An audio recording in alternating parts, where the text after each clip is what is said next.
आ गई साल की पहली एकादशी, यानी कि 2025 की पहली एकादशी, पौष मास की एकादशी कब है जानेंगे हम आज इसी वीडियो में। तो सबको जय श्री राधा कृष्ण और ओम नमः शिवाय। तो बोलिए श्री विष्णु भगवान की जय, माता लक्ष्मी की जय। माघ मास आने वाला है, लेकिन उससे पहले आ रही है पौष मास के शुक्ल पक्ष की पुत्रदा एकादशी। जैसे कि नाम से पता चलता है कि ये एकादशी संतान को समर्पित है। किसी के जीवन में भी संतान बहुत अधिक महत्व रखती है। जो संतान सुख से वंचित है उसके लिए ये एकादशी किसी वरदान से कम नहीं है।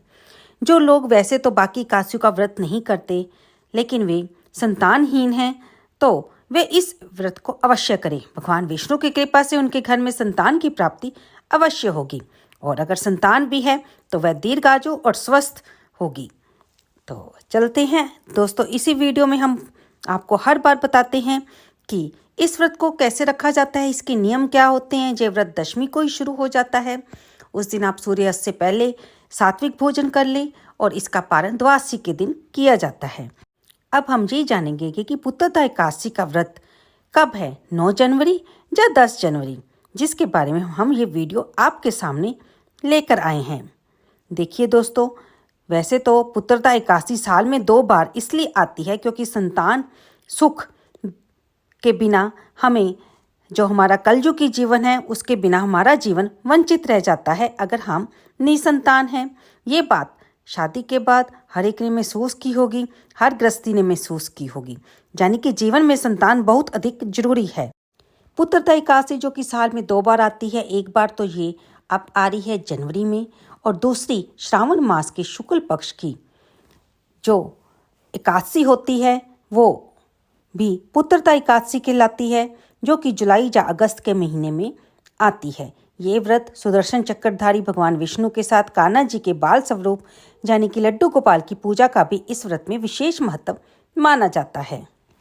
दशमी वाले दिन शाम को सूर्यास्त से पहले कुछ अन्न खा लें जो कि सात्विक हो। रात को ब्रह्मचारी व्रत का पालन करते हुए जमीन पर सोएं। एकादशी वाले दिन सुबह जल्दी उठें। ठंड बहुत है, फिर भी सुबह जितनी जल्दी हो सके उठकर स्नान आदि कर लें। अगर आप गंगा स्नान के लिए गंगा या किसी पवित्र नदी पर नहीं जा सकते तो नहाने के पानी में ही थोड़ा सा गंगा जल या आंवले का रस या थोड़े तिल मिलाकर नहा लें। फिर स्वच्छ वस्त्र पहनें और घर के मंदिर को साफ करके घर के मेन गेट पर भी हल्दी से स्वास्तिक बनाएं और फिर पूजा की तैयारियां करें। सबसे पहले सूर्य नारायण भगवान को जल अर्पित करें। जल में रोली, फूल, गुड़ अवश्य मिला लें। फिर पूजा के लिए जो हमने फल, फूल, तुलसी दल पहले ही तोड़ के रख लें, क्योंकि एकादशी के दिन तुलसी दल को तोड़ना अशुभ माना जाता है। उससे पाप लगता है। जब भगवान विष्णु की जो कि हमने पूजा करनी है, हमने उन्हें भोग लगाना है, तो हमें तुलसी दल अवश्य चाहिए। इसलिए आप तुलसी दल को अवश्य पहले ही तोड़ कर रख लें और पूजा करते समय घी का दीपक जलाकर व्रत का संकल्प ले लें। और जिस भी इच्छा से व्रत रख रहे हैं, मैं भगवान के सामने रखते हुए बोलें, हे श्री हरि, हे प्रभु, मेरे मन की इच्छा को पूरा करें। मैंने अपने आप को आपको समर्पित किया है। यदि आप संतान प्राप्ति के लिए व्रत रख रहे हैं तो ये व्रत पति पत्नी दोनों को एक साथ करना चाहिए। अपने हाथ को जल लेकर, थोड़े से तिल लेकर, फूल लेकर, थोड़ी सी दक्षिणा लेकर इस व्रत का संकल्प ले लें कि आप किस तरह से रखना चाह रहे हैं। इसे आप जलहार यानी कि सिर्फ जल पीकर आप रखेंगे या फिर फलाहार करेंगे। अगर आप नमक के बिना नहीं रह सकते तो आप एक समय कुट्टू के आटे की रोटी आलू के साथ खा सकते हैं। इस व्रत में आप सूखा मेवा खा सकते हैं, मौसमी फल खा सकते हैं, दूध चाय का सेवन कर सकते हैं। अगर आपने लड्डू गोपाल जी की सेवा ली हुई है तो उनका भी स्नान कराकर उनका बढ़िया श्रृंगार करें, नए वस्त्र धारण करवाएं और हो सके तो उनको पंचामृत से अभिषेक अवश्य करें। इस दिन आप मखाने की खीर बना सकते हैं, जिसका भोग आप भगवान श्री विष्णु को, लड्डू गोपाल जी को लगा सकते हैं। एक समय जब आप भी भोजन करें तो आप भी उस खीर को खा सकते हैं। इस दिन तुलसी महारानी की पूजा अवश्य कीजिए, उन्हें दीपदान कीजिए, आकाश में दीपदान अवश्य कीजिए। आप दीपदान घी में या तिल के तेल में कीजिए, और चौराहे पर भी आप दीपदान कर सकते हैं, यानी कि आप घर के मंदिर में, घर के पास जाके मंदिर में, शिवालय में दीपदान इस दिन अवश्य करिए। इस दिन किसी तरह की भी द्वेष भावना से बचें। किसी के साथ लड़ाई झगड़ा मत कीजिए, किसी के साथ कुबोल यानी कि बुरे शब्द मत बोलिए, और इस दिन अगर हो सके तो संतान गोपाल स्तोत्र का पाठ अवश्य कर लें।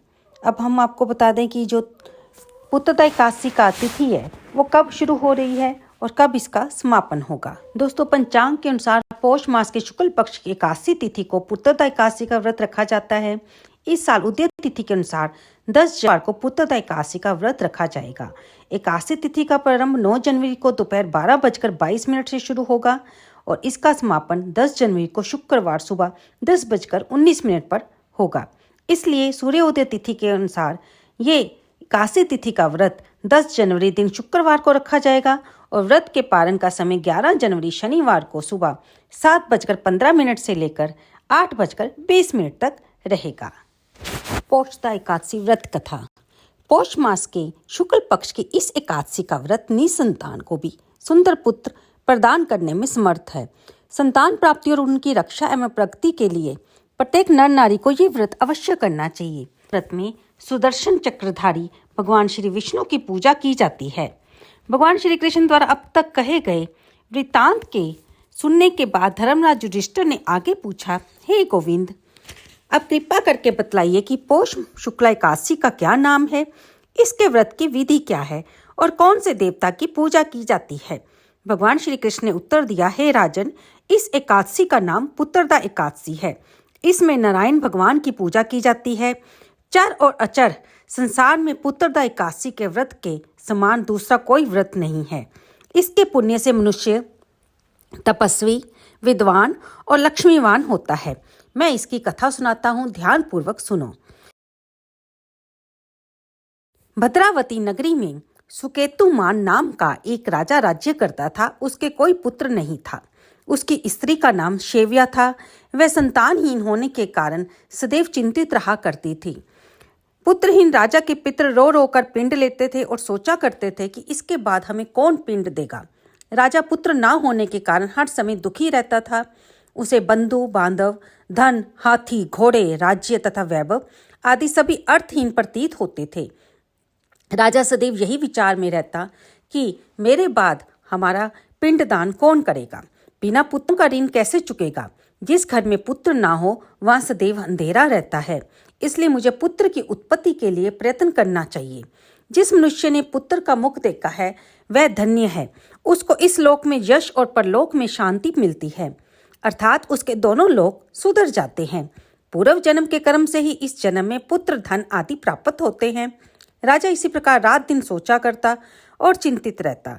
राजा ने अपने शरीर को त्याग देने का विचार भी किया, लेकिन आत्मघात को महान पाप समझकर उसने ऐसा नहीं किया।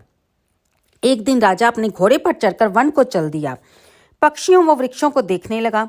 उसने देखा कि वन में मृग, व्याघ्र, सुअर, सिंह, बंदर आदि सभी अपने बच्चों के साथ भ्रमण कर रहे हैं। हाथी अपने बच्चों और हथनियों के साथ घूम रहे हैं।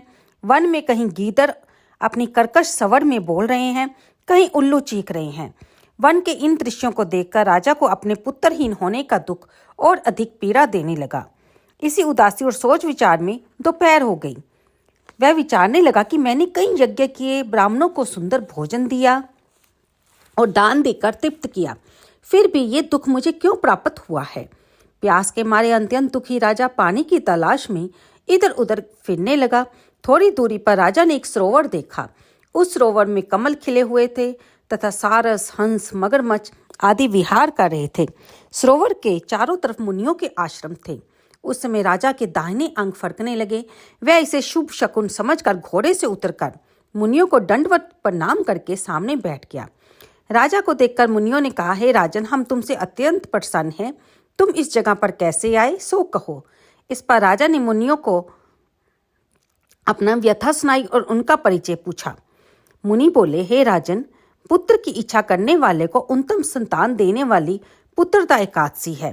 हम लोग विश्व देव हैं और इस सरोवर पर स्नान करने आए हैं। इस पर राजा बोला, हे मुनीश्वर, यदि आप मुझ पर प्रसन्न हैं तो मुझे एक पुत्र का वरदान दीजिए। मुनि बोले, हे राजन, आज पुत्रदा एकादशी है, आप इसका व्रत करें। भगवान की कृपा से आपके अवश्य पुत्र होगा। मुनि के वचनों के अनुसार राजा ने उस दिन पुत्रदा एकादशी का व्रत किया।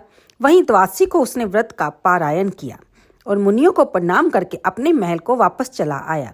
उसी मास रानी ने गर्भ धारण किया और 9 माह बाद उसके एक पुत्र पैदा हुआ जो बड़ा होकर अत्यंत वीर, तेजस्वी और प्रजापालक चक्रवर्ती सम्राट बना। भगवान श्री कृष्ण बोले, हे राजन, पुत्र प्राप्ति के लिए पुत्रदा एकादशी का व्रत करना चाहिए। इस व्रत के करने वाले तेजस्वी और पितृभक्त पुत्र तो पाते ही हैं, इसके महात्म्य को श्रवण करने मात्र से ही मनुष्य सुंदर संतान और मोक्ष को प्राप्त करते हैं। तो दोस्तों, ये सारी जानकारी थी पुत्रदा एकादशी व्रत के बारे में। उम्मीद करती हूँ आपको ये वीडियो पसंद आई होगी। कृपया इसे लाइक करें, शेयर करें और कमेंट बॉक्स में जय श्री विष्णु हरि लिखना बिल्कुल ना भूलें। धन्यवाद दोस्तों।